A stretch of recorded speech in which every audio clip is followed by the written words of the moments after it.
the governor's order for universal ballots? No, Congressman. Okay, well,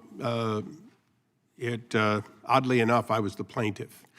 So, and oddly enough, the governor then went to the legislature and got the authority to have universal ballots, and then the case was dismissed.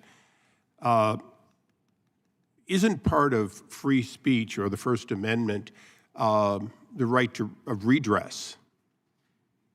That is correct, to petition the government, exactly. And petitioning the government has been widely considered to be including to make cases before the federal court when you believe that the Constitution is being violated or your free speech is being violated or due process is being violated. Those are all consistent with what we would broadly say is the First Amendment. Correct.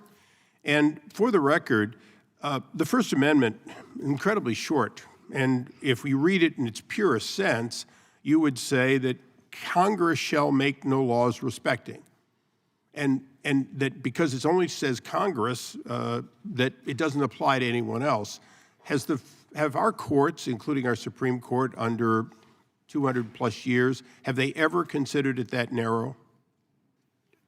No, Congressman. So isn't it true that they basically consider censorship of free speech very broadly to include intimidation by federal, state, or local government authorities? Isn't that right? Yes, intimidation and retaliation, among many other things. So what was earlier called suggestion by the federal government, the vast power of the federal government, which could even include the IRS, one might think in this case, that kind of suggestion has historically been viewed as intimidation consistent with this relatively short statement about our right of free speech.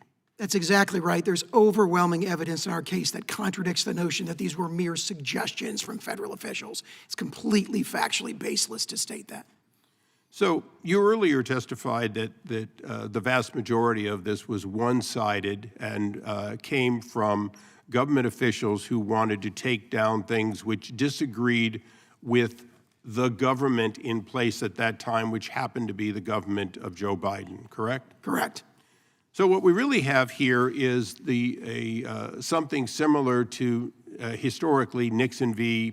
the IRS, if you remember that era, and that's not the actual case name, but what you have is the power of the executive branch being used to reduce the opposition or the redress or the free speech or the communication of people who might disagree with what was being put out by the executive branch, which happened to be a Democrat president.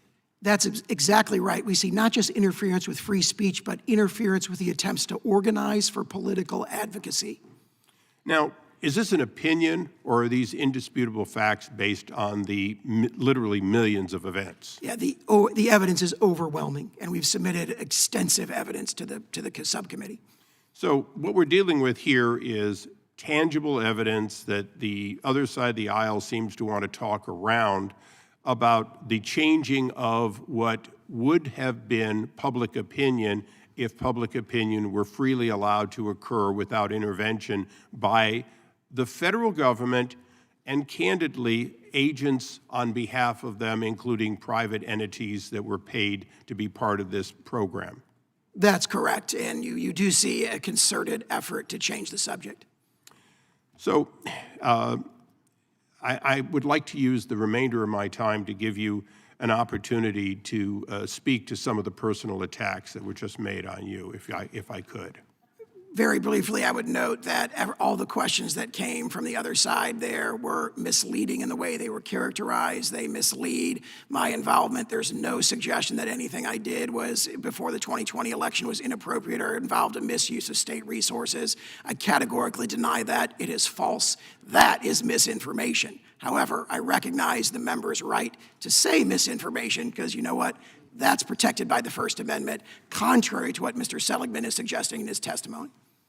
Well, I very much appreciate it, and hopefully we will return to the debate that allows both sides to speak without having personal attacks on their character, and I yield back. Gentleman, time expired. The gentleman from Virginia. Truth hurts. Truth hurts. The gentleman from Virginia, Mr. Connolly, is recognized for 5 minutes.